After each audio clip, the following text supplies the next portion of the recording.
કેમ છો મિત્રો? જય શ્રી કૃષ્ણ. હું છું દીપ્તિ. દીપ્તિ's રસોઈ ગુજરાતીમાં આપ સૌનું સ્વાગત છે. આજે આપણે બનાવીશું કાજુ mango milkshake, actually thick shake. એની માટે મેં અહીંયા 2 કેરી લઈ લીધી છે. મેં કેસર કેરી લીધી છે. કેરી તમારી કેવી મીઠી છે એના ઉપર તમારે શુગર યુઝ કરવાની છે. તો ખાંડ લઈ લીધી છે, કાજુ થોડા લઈ લીધા છે અને દૂધ લઈ લીધું છે. એક સિક્રેટ ઇન્ગ્રેડિયન્ટ છે જે આપણે પછી ઉમેરીશું. તો અહીંયા 2 કેરીને મેં છોલી લીધી છે, નાના નાના પીસ કરી લેશું. એક મિક્સી જાર લઈ લીધો છે, એમાં આપણે આ કેરીને સુધારીને રાખવાની છે. આવી કાળઝાળ ગરમી પડતી હોય ને ત્યારે તમને ચા કોફી કરતાં, હા કોલ્ડ કોફી ભાવે, પણ ચા કોફી કરતાં છે ને તમને કંઈક ઠંડુ પીવાની મન થાય. અને કોઈ ગેસ્ટ આવે ત્યારે પણ આપણે રેગ્યુલર કેરીનો રસ તો ઘરમાં પીતા જોઈએ, બધા ખાતા જ હોય જમવામાં, છતાંય કાંઈક અલગ કરીએ, કારણ કે કેરીની બહુ બધી વેરાયટીઝ હોય છે. તો આપણે કાંઈક નવું આપીએ તો આવેલા ગેસ્ટને પણ મજા આવે અને આપણને પણ એમ થાય કે કાંઈક નવું બનાવ્યું.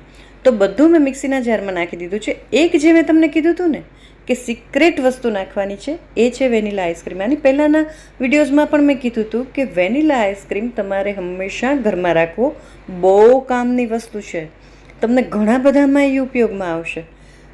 એક બોક્સ ફ્રીઝરમાં પડ્યું રહે, જરાય આડું ન આવે.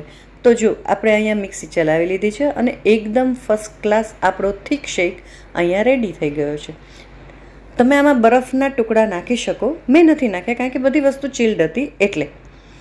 એકદમ સરસ આપણો થીક શેક, તમે કન્સિસ્ટન્સી જોઈ શકો છો, એકદમ સ્મૂધ આપણે પીસવાનું છે. ચાલો એક સરસ મજાનો ટોલ ગ્લાસ લઈ લેશું, કારણ કે ટોલ ગ્લાસ હોય ને તો એમાં દેખાય સરસ તમારી વસ્તુ. તો એમાં આપણે આ ઠલવી દઈશું. ઉપરથી થોડાક કાજુ અથવા તો કેરીના નાના પીસથી તમે સજાવી શકો છો. એક ફુદીનાનું પાન મૂકો, બહુ જ સરસ દેખાશે. બસ જો તમને ગમે તો થોડાક ફોટા પાડો જુદા જુદા એંગલથી અને તમને ફર્સ્ટ ક્લાસ મેંગો શેક પીવા માટે રેડી. હવે તમને થશે ફોટા પાડવાના? હા, મને ગમે છે એટલે હું પાડું છું. તમને ગમે? આ બધી મેમરીઝ છે. તમને ઘણીવાર મન થાય જોવાનું. આપણી ગેલેરીમાં જુઓ ને તો કેટલા બધા જૂના જૂના ફોટા જોવાનું બહુ મન થાય. હવે ઘણા વખતે મેં વિડીયો નાખ્યો, એનું રીઝન એ છે કે મેં ખૂબ વિડીયો નાખ્યા પણ નથી એટલું આઉટપુટ નથી મળતું. તમે લોકો વિડીયો જુઓ છો પણ લાઈક નથી કરતા, કમેન્ટ નથી કરતા, વિડીયો બનાવવાનું મન નથી થતું. બહુ બધા કન્ટેન્ટ છે મારી પાસે પણ ઈચ્છા નથી થતી. તો પ્લીઝ બીજાની સાથે શેર કરો, લાઈક કરો વિડીયો ગમે તો શું છે કે મને પણ નવા નવા વિડીયો બનાવવાનું મન થાય. તો આશા રાખું છું આજની આ સિમ્પલ રેસીપી તમને ગમી હશે. ક્યારેક ટ્રાય કરજો જુદી રીતે કેરી ખાવાની.